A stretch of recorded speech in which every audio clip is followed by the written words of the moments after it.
Measurement of potential. Single electrode potential.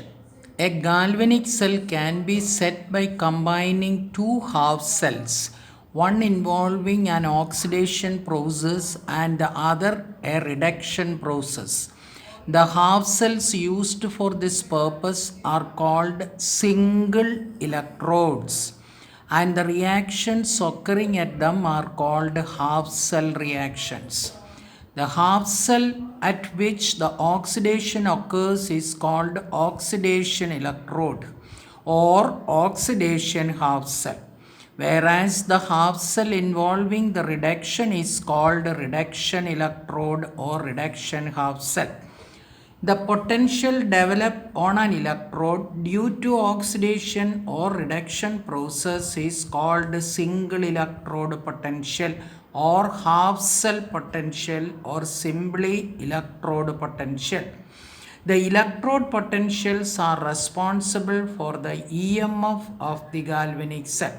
Therefore, this sentence responsive, that is, the electrode potentials are responsible for the EMF of a galvanic cell.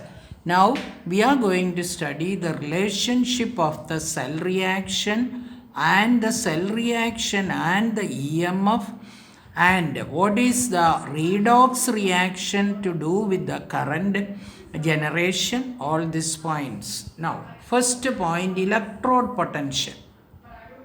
The tendency of an electrode to lose or gain electrons when it is in contact with its own ions in solution is called electrode potential. That means if an electrode is kept in its own solution, for example, zinc electrode is kept in zinc sulfate solution, two opportunities are there. That means zinc will remain as such for any amount of time without any effect on the zinc sulfate. That is one.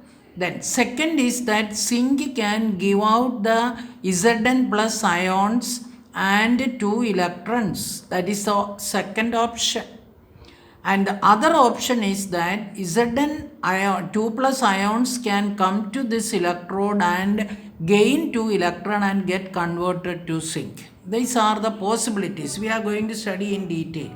When a metal is placed in contact with its own ions, it usually possesses the tendency either to lose or gain electron. Suppose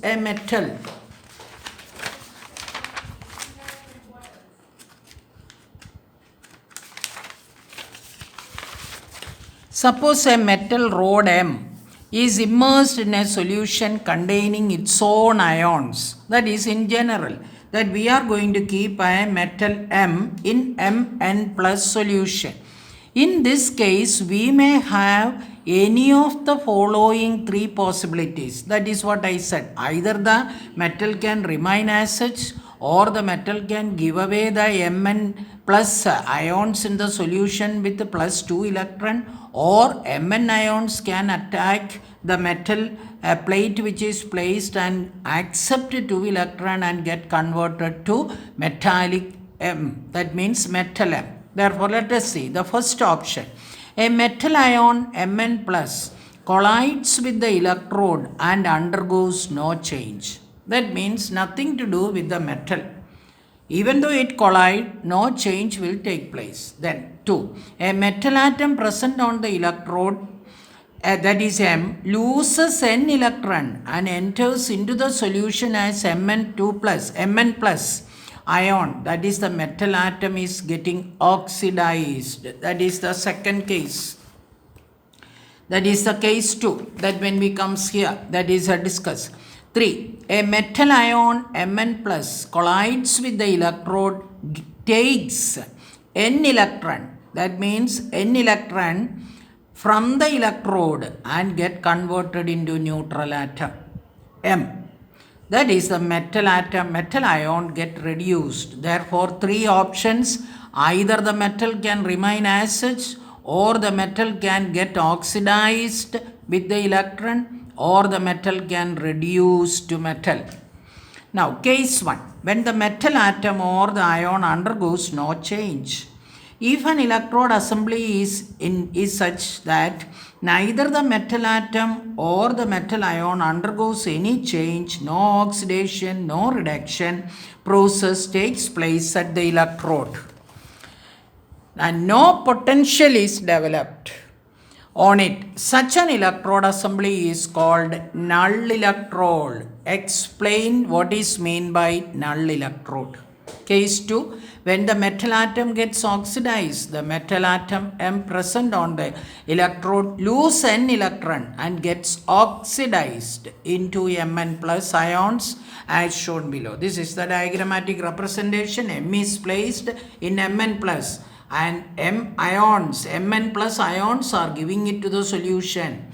That is what M gives Mn plus aqueous and n electron.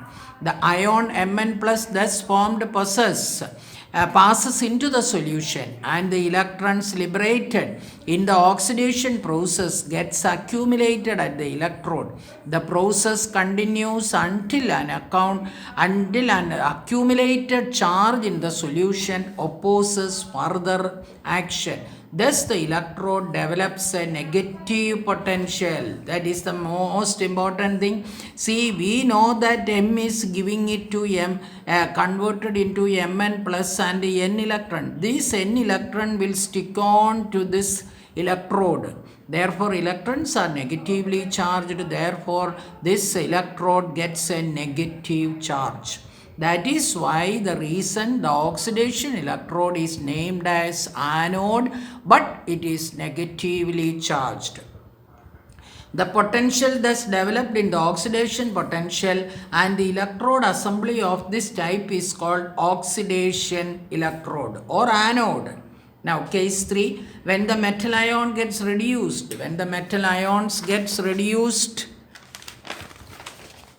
the n electrons from the electrode, it gets reduced into the metal M. That is, Mn plus accepts n electron and gets converted into M. Thus, the metal ion gets deposited on the surface of the metal rod in the form of an atom. The process continues till the accumulated charge opposes further reaction. That means Mn plus accept the electron and get coated over the metal. Due to the reduction process, this is the reduction process, the positive potential develop on the electrode.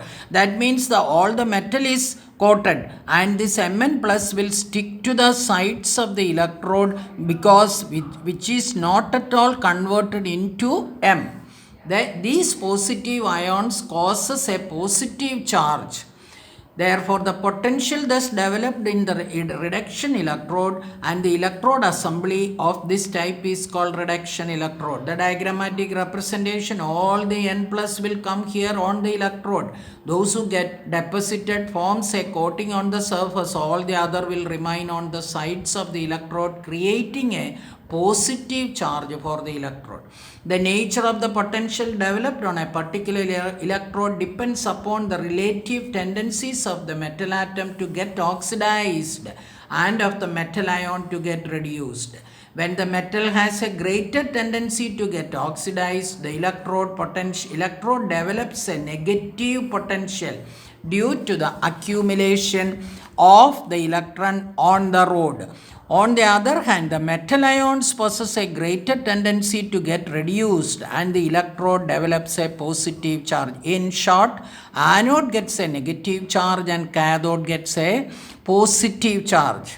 The electrode potential is actually the potential difference between the electrode and the solution. It is represented as E. Electrode potential of each electrode is represented as E. The oxidation potential is represented as E oxidation. And the reduction potential is represented as E reduction. This is the representation for the single electrodes, oxidation or reduction.